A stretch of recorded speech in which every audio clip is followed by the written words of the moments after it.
ओम श्री सद्गुरुदेव भगवान की जय। मानस बोध भाग 2 द्वितीय सोपान। राम राज अभिषेक सुनी हिय हर से नर नारी, लगे सुमंगल सजन सब विधि अनुकूल विचारी। ये शरीर के जितने अवयव हैं ये ही अवध के निवासी हैं। साधक की स्थूल में जो आसक्ति रहती है वह जल्दी जाती नहीं। यही इनका लगाव है राम के प्रति इन अवधवासियों का।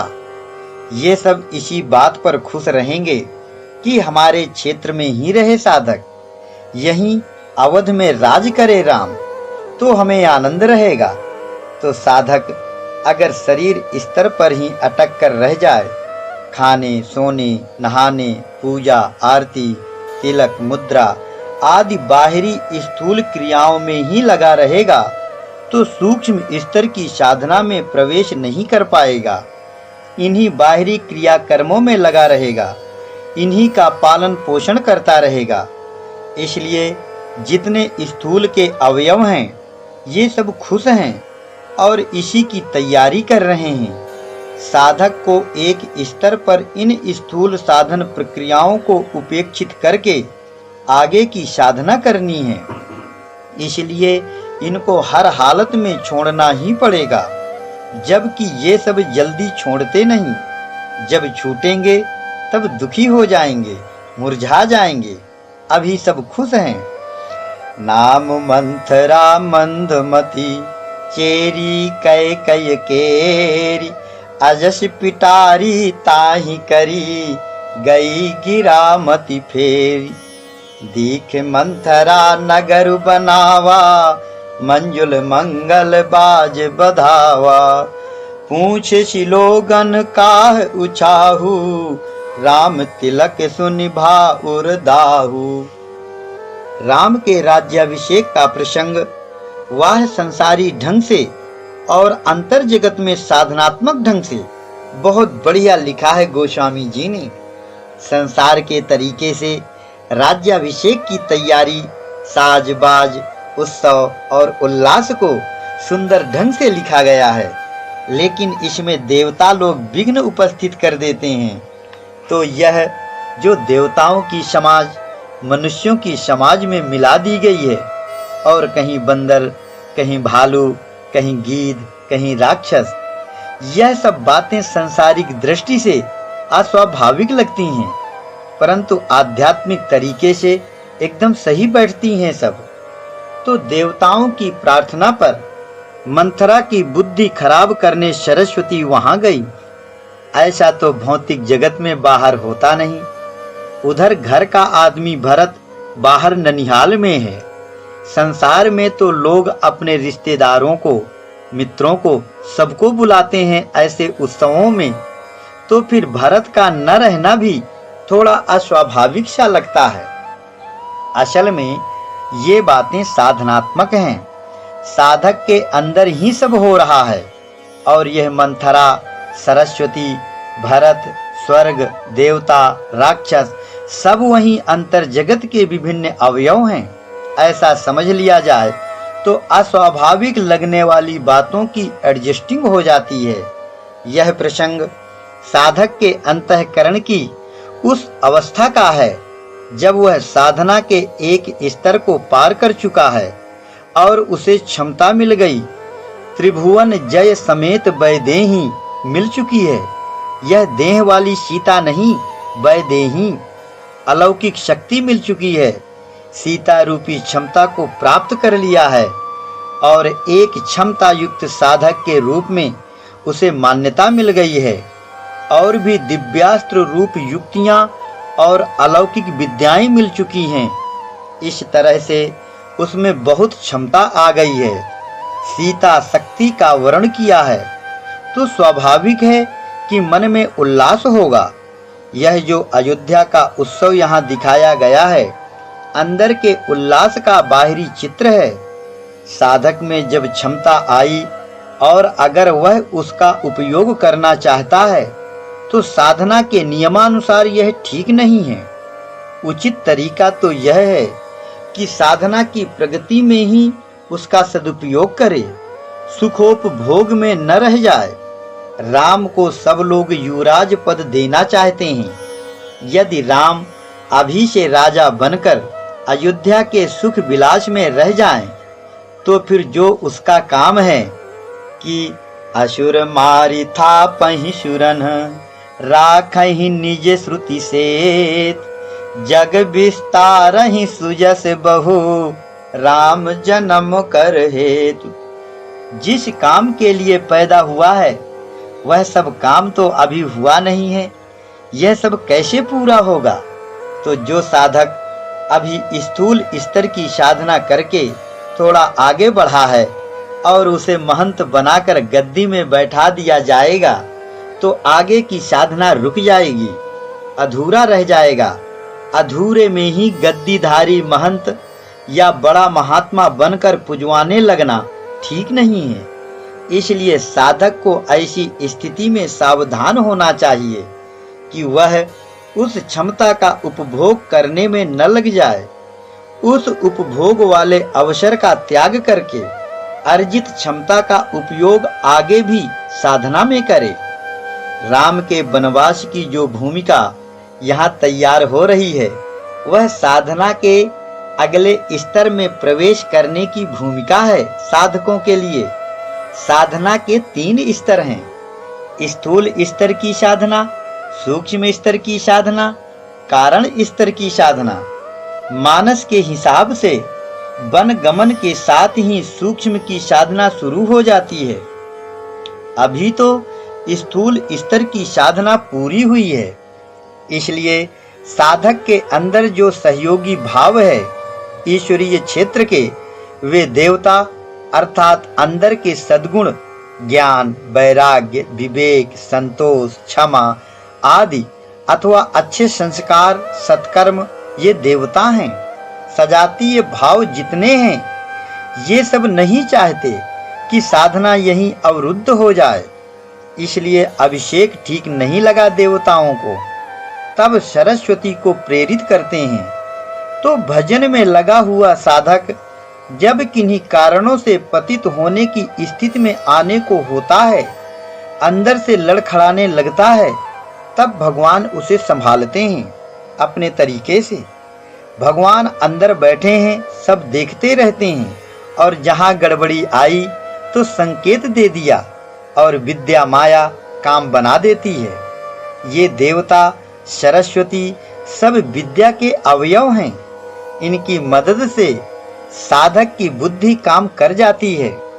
मंथरा के रूप में कर्तव्य भावना को जगाती है, ईश्वरीय कर्तव्य के लिए प्रेरित कर देती है साधक को। मंथरा कर्तव्य रूपी कैकेयी को प्रबुद्ध करती है, उसे विश्वास में लेती है और वनवास रूपी सूक्ष्म की साधना के लिए साधक के अंदर इस प्रकार से भूमिका बन गई। राज्याभिषेक के रूप में जो अवरोध सांसारिक ऐश्वर्य भोग आ रहा था, वह हट गया। कैकेयी ने 2 वरदान मांग लिए। तो साधक के अंदर ऐसी परिस्थिति में अगर बुद्धि सजग ना हो, उसे अपने कर्तव्य ईश्वरीय धर्म का बोध ना हो, तो निश्चित है कि वह अधूरे में ही रह जाएगा, क्योंकि साधना का अभी तो बहुत बड़ा हिस्सा बाकी है। अभी तो रावण आदि सारे राक्षस मारने हैं। ये जो मन के अंदर के काम, क्रोध, लोभ, मोह, ईर्ष्या, द्वेष आदि विकार हैं, अगर इन्हें नहीं खत्म किया गया तो राम राज्य कैसे होगा? इसलिए हमारे विचार से तो कैकेयी ही सही है। यह भीतर और बाहर की दुनिया एक दूसरे से उल्टी है। कैकेयी को बाहर संसार में लोग अच्छा नहीं मानते, लेकिन विचार करो कि अगर कैकेयी ने ऐसा न किया होता तो राम की कथा कैसी होती? तो बाहर की दुनिया ऐसे ही उल्टी चलती है। अंतर जगत में कर्तव्य परायणता कैकेयी है। इसलिए प्रशंसनीय है कि साधक को कल्याण के मार्ग पर ले जाती है। अपनी रामायण में गोस्वामी जी ने जो लोकमत और वेद मत की बात की है उसे हमें मानना चाहिए। जो लोग संसारी क्षेत्र में हैं उन्हें लोकमत की बातें लेना चाहिए, और जो लोग ईश्वरीय क्षेत्र में साधन भजन में लगे हैं उन्हें वेद मत वाली बातें समझना ठीक रहेगा। वेद मत का मतलब अध्यात्म से है। अध्यात्म अंतर जगत से संबंधित है, जिसे हम मानस कहते हैं। तो साधक को चाहिए कि मानस की बातों को अपने मानस में लेते चलें। कहय चेरी शुद्धि आहय कि नाही, स्वामिनी कहूँ कथा मोहि पाही। दुय वरदान भूप सन थाती, मांगहूँ आज जुड़ावहूँ छाती।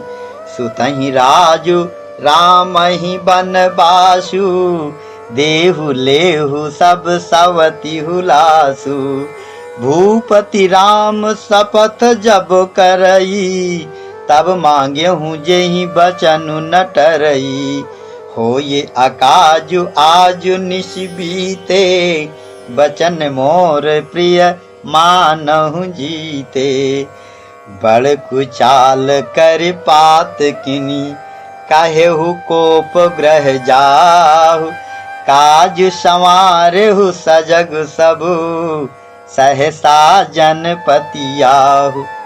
मंथरा ने बताया कैकेयी को कि 2 वरदान की यह थाती रखी है तुम्हारी राजा दशरथ के पास, वह अपनी थाती उससे मांग लो। थाती कहते हैं कि जैसे तुमने अपनी कोई चीज किसी के पास रख दी कि लो इसे रख लो, जब जरूरत होगी तब ले ली जाएगी, तो वह तुम्हारी चीज है, चाहे जब मांग लो। कहते हैं जब देवासुर संग्राम हुआ था तब राजा दशरथ भी इंद्र की तरफ से लड़ाई में शामिल हुए थे और कैकेयी भी साथ में रही। तो बताते हैं कि दशरथ भारी संकट में फंस गए थे, तब कैकेयी ने मदद की थी। रथ का पहिया धुरी से निकल रहा था तो कैकेयी ने उसमें कीली की जगह अपनी उंगली लगा दिया और दशरथ को बचा लिया।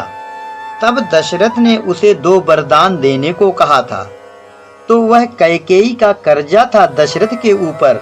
ऐसी कथा बताते हैं पंडित लोग। पता नहीं कहाँ की लड़ाई, कहाँ का दशरथ, कहाँ का इंद्र। विचार करना चाहिए कि भौतिक रूप में संसार के तौर तरीके से तो यह बातें बिल्कुल ठीक नहीं बैठती। देश काल का कोई तालमेल नहीं बैठता। इसलिए हमारे विचार से यह आध्यात्मिक क्षेत्र की बातें हैं। साधक के अंतर जगत में यह संग्राम, यह सजातीय विजातीय का संघर्ष तो शुरू से चला आ रहा है। तो जब वह आसुरी भावों से घिर जाता है और अगर ईश्वरीय कर्तव्य को पकड़े हुए है, यह कैकेयी साथ दे रही है, तो बचकर निकल सकता है। अगर कर्तव्य को भुला बैठे, भजन छोड़ बैठेगा, तो ये अंदर के जो दुर्गुण हैं, ये खट विकार वगैरह, ये दैत्य घेर कर मार डालेंगे। वहां यह कर्तव्य रूपी कैकेयी ही बचाती है, इसलिए इसका ऋण है उसके ऊपर। तो जब साधक की बुद्धि में यह बात बैठ जाती है कि ईश्वरीय कर्तव्य करने में ही कल्याण है, तो वह संसार की धारा में बहने से बच जाता है। बुद्धि रूपी मंथरा की बड़ाई बखान की गई है वहां पर। कुबरहि रानी प्राण समझानी, बार बार बड़ी बुद्धि बखानी। तो ही समहित न मोर संसारा, बहे जात कह बहसी अधारा। अब किस तरह से मंथरा ने कैकेयी को वरदान मांगने के लिए प्रेरित किया और कैसे कैकेयी ने दशरथ से 2 वरदान मांगे, ये सब बातें बड़े विस्तार से लिखी गई हैं। सामाजिक रीति रवैया को अपने काव्य में गोस्वामी जी हमेशा ज्यादा उभार देते हैं। आध्यात्मिक रूप से उनका विश्लेषण जब किया जाता है तो लोगों को समझने में दिक्कत आती है। सब लोग नहीं समझते, केवल वे लोग समझते हैं जो साधना रत हैं। बहुत गहरी और बारीक बातें बताना या लिखना इस तरह से ठीक नहीं रहता, क्योंकि यह जो साधना का विषय है यह क्रियात्मक है। भजन करने से सब ज्ञान हो जाता है। सुनहु प्राणपति भावत जी का, देहु एक बर भर तहि टीका। मांगव दूसर बर कर जोरी, पूर्वहु नाथ मनोरथ मोरी। तापस वेश विशेष उदासी, 14 वर्ष राम बनवासी। सुनि मृदु बचन भूप मन सोकू, शशि कर छुअत विकल जिमि कोकू। सजातीय कर्तव्य ही कैकेयी है, ये बहुत प्रभाव रखती है। साधक को समय समय पर बचाती है गलती करने से, इसलिए इसका ऋण है दशरथ के ऊपर। देवताओं की प्रेरणा से सरस्वती के द्वारा मंथरा को माध्यम बनाया गया। पूर्व जन्म के पुण्य संस्कारों के प्रभाव से मंथरा यानी मन थरा अर्थात इधर संसार से हटकर ईश्वरीय कर्तव्य में स्थिर हुआ। कर्तव्य कैकेयी ने तेजी पकड़ा और साधक को साधना की सूक्ष्मता में ले गई। इतनी है वनवास की कहानी। साधक सही दिशा में बढ़ गया, एक सीढ़ी ऊपर उठ गया। सुतहि राजु रामहि बनवासु, ये 2 वरदान मांगती है कर्तव्य रूपी कैकेयी। तो मानव होने के नाते हमारे कर्तव्य की यही मांग है कि हम अपने जीवन में इस शरीर रूपी अवध में भाव रूप भरत को राजा बनाएं, अर्थात हमारा भगवदीय प्रेम भाव सर्वोपरि रहे, सर्वे सर्वा बना रहे। दूसरी मांग है कि ज्ञान रूपी राम तापस वेश में विरक्त वृत्ति से 14 वर्षों के लिए 10 इंद्रियों और 4 अंतःकरण, इन 14 अध्यात्मों की साधना के लिए सूक्ष्म जगत रूप वनवास में प्रवेश कर जाए। हमारा ज्ञान ध्यान आत्मोन्मुख रहे। यह हर मनुष्य के अंदर से कर्तव्य रूपी कैकेयी की मांग है, कर्तव्य की डिमांड है। इसका अर्थ है कि ये 2 काम सबके लिए जरूरी है, अवश्य करणीय है। इन्हें वरदान कहा गया है। अगर ये दोनों काम सही ढंग से पूरे कर लिए जाएं, तो ये वरदान बन जाएंगे, सब कुछ दे देंगे, कल्याण कर देंगे। मानव जीवन की सार्थकता कर्तव्य की इस मांग को पूरी करने में ही है, लेकिन यह सहज नहीं है। यह इमेंसिपेशन आदमी के अंदर जन्म जन्म के पुण्य प्रभाव से पैदा होती है। कर्तव्य बोध हो जाए, यह बहुत बड़ी बात है। हमारा जीवन जड़ और चेतन का गठबंधन है। तत्वतः यह गठबंधन है नहीं, फिर भी है। जड़ चेतन नहीं ग्रंथि पर गई, यद्यपि मृषा छूटत कठिनाई। मूलतः जीवात्मा चेतन है, परमात्मा का स्वरूप है, लेकिन शरीर में आकर बंध गया है, ऐसा मान लिया जाता है। जीवात्मा शरीरों से बंध जाता है, शरीर के संबंध से संसारी हो जाता है, दुखी हो जाता है। जब ते जीव भयउ संसारी, छूट न ग्रंथि न होय सुखारी। अब जब तक यह जड़ चेतन की गांठ नहीं खुल जाती, वह सुखी नहीं हो सकता।